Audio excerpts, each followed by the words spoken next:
Baik, perkenalkan nama saya Jennifer Esa Sarinusa dengan NIM 230241169. Dalam video kali ini saya akan menjelaskan tentang metode weighted product. Kita masuk dalam pengertian metode weighted product. Metode weighted product atau WP merupakan salah satu pendekatan dalam multi-kriteria decision making atau metode pengambilan keputusan yang mempertimbangkan banyak kriteria. Teknik ini melakukan evaluasi alternatif dengan cara mengalihkan setiap nilai kriteria yang sudah dipangkatkan oleh bobot masing-masing kriteria. Menurut Basyaib, WP bekerja dengan prinsip bahwa setiap rating kriteria dikalikan satu sama lain setelah nilai tersebut dipangkatkan bobotnya, sehingga menghasilkan suatu nilai total yang menjadi dasar untuk menentukan alternatif terbaik. WP menggunakan dua jenis bobot. Yang pertama, bobot positif untuk kriteria yang bersifat keuntungan. Yang kedua, bobot negatif untuk kriteria yang bersifat kerugian. Selanjutnya kita masuk dalam rumus utamanya. Yang pertama ada rumus vektor S.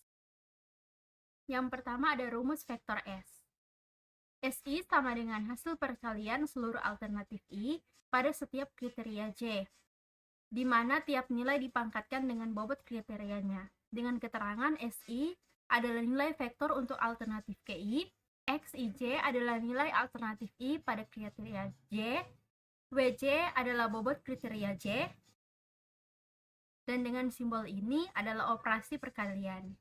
Kemudian kita lanjut pada syarat bobot. Dengan rumus seperti pada tampilan, jumlah seluruh bobot dari J sama dengan 1 sampai N bernilai 1. Selanjutnya rumus nilai preferensi atau vektor V. FI sama dengan SI dibagi jumlah seluruh S dari K sama dengan 1 sampai M. Dengan keterangan FI adalah nilai preferensi alternatif KI, nilai terbesar adalah alternatif terbaik. Kemudian kita masuk dalam tahapan penyelesaian dengan WP. Tahap yang pertama menentukan bobot awal.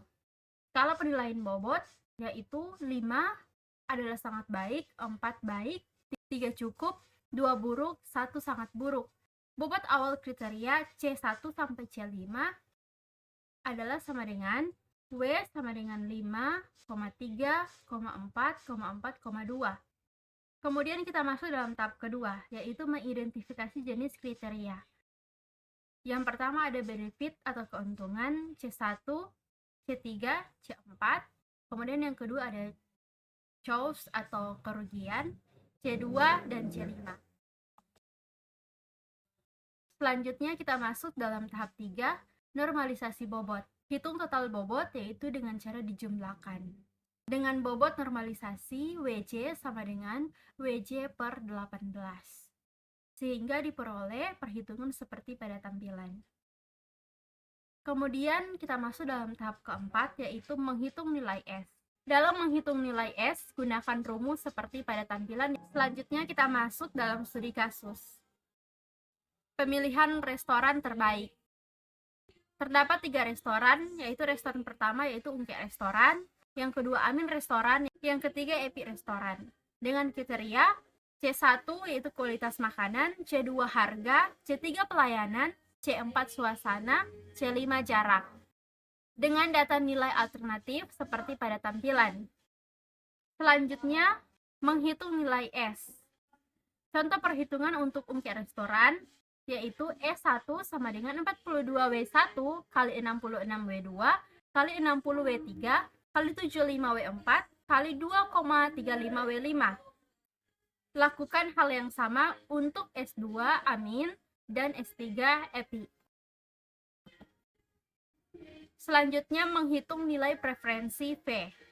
Nilai V tertinggi menentukan restoran yang dianggap paling baik menurut WP. VI sama dengan SI per S1 tambah S2 tambah S3.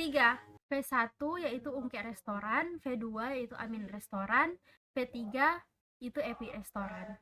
Kita masuk dalam kesimpulan. Metode weighted product membantu memilih alternatif terbaik berdasarkan banyak kriteria dengan teknik perkalian berbobot. Dengan memperhitungkan benefit dan cost, WP memberikan hasil ranking yang objektif berdasarkan data numerik. Keunggulan WP memberikan hasil yang objektif, mempertimbangkan multiple kriteria, dan menghasilkan ranking yang terukur berdasarkan data numerik yang komprehensif.